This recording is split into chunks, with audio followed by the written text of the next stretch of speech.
So this is definitely going to be probably a part 1 and a part 2 message. It's heavy on my heart today. That's why I didn't get dressed up. I got this bonnet on. I'll probably look better for part 2, but casual sex is killing us. And this is not about STDs and unplanned pregnancy. It's more so about your spirit and your soul. And I know I'm not saying anything new because it's nothing new under the sun, but like growing up, a lot of us grew up in church, things like that. And, they just tell you like, don't do it. Or I remember my mom said, talk to me, which I didn't, right? Who do we talk to? We talk to our friends mostly, when we were teenagers and stuff. And even I remember when I first went to college, like my freshman year, you talking to girls that are older than you. So this message, I probably should gear this message more so to young women, but really it's for everybody, women, men. I'm pretty sure that men have these conversations in their intimate times with each other, brother to brother, man to man. It's, I just think it's dangerous and it's detrimental. And I'm just really speaking from myself. I'm tired and I'm exhausted. What we can sometimes call dating is not really dating, right? Because what is dating? Somebody really taking you out, getting to know you, paying for a meal, going to see a movie. With post-COVID, things are starting to open up. It's more things to do than just being in the house, Netflix and chill. And, we're just really living in some different times with the social media age and instant communication. You can talk to somebody all the way and you can be in Texas and be having a relationship with somebody in California, texting, video chatting, and like never actually see them in person and get to know them. And then when you do see them, if the context of your communication was sexual, of course they're expecting sex, right? That's whether they live down the street or miles away. But I'm just done with it, y'all, because it's not healthy. It's not healthy for me, right? What I guess I can say, it was fun while it lasted, but for me and what I'm looking for, and I've been pretty candid about what I'm looking for, and you can ask somebody like, what are your intentions with me? Well, some guys like kind of shy away from that. And instead of just being honest, saying, I just want to have sex with you, right?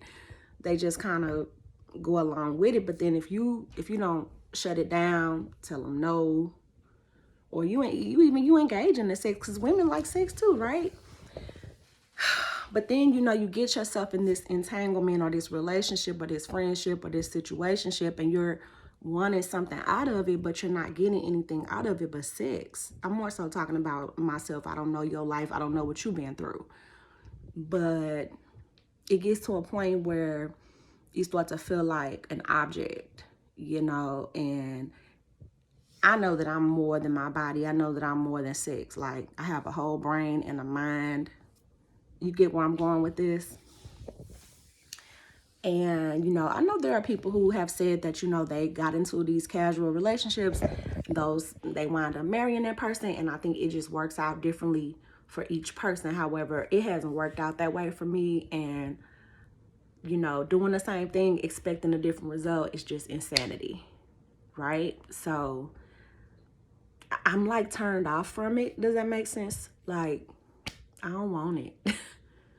Of course I want to have sex. I have that desire, but this whole casual thing, no title, no relationship, like somebody want to sleep with you, then they don't call you the next day, or you don't hear from them for like another month. Like, what does that mean? They're probably involved with other people. They could be sleeping with other people. Like, it's toxic, because you're doing the same thing expecting a different result, and it's just not work for me. So I'm good on it. Like, it's nothing wrong with taking time to really get to know a person and being genuine and asking them their interests, you know, before you actually, and I'm talking for men and women, before you actually commit your body to somebody. Because sometimes your bodies will make a commitment before your brain, your heart, your emotions, your mind, your spirit. You know, they say, well, men, they connect, not men. I've heard, you know, like, well, the man has the control when it comes to the commitment in the marriage, and the woman has the control when it comes to the sex. I guess there's some truth to that, but it makes you feel like, well, if I withhold the sex, then that's gonna make you marry me or give me the relationship I'm looking for. Not necessarily, because there are some women who have waited, and then the representative showed up, and then 90 days later she gave in or whatever, had sex, and then he still wound up not marrying her. So each person has to do what's going to be healthy for them. And for me right now, it's not good for me. So anyway, this is way too much information, but let me know what y'all think about sex and dating. And because one of my friends, she been married for years, and she was like, oh, if I was single, I wouldn't be going for that. Nah, we gonna be together. I'm like, girl, you can't make nobody be with you. Or can you?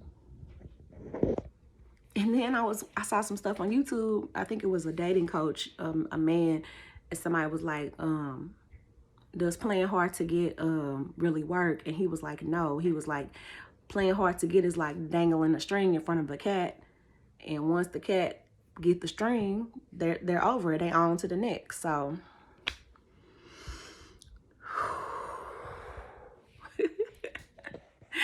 it's just time to change it up, y'all, and be serious about it. It's hard. It's like it can be an addiction, like drinking, drugs. You can be like, I'm done drinking, I'm done smoking, and then when you be around people that's drinking, it gets tempting, right? So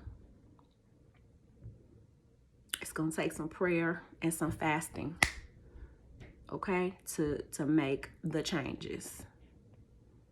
That's just my PSA. I love you guys.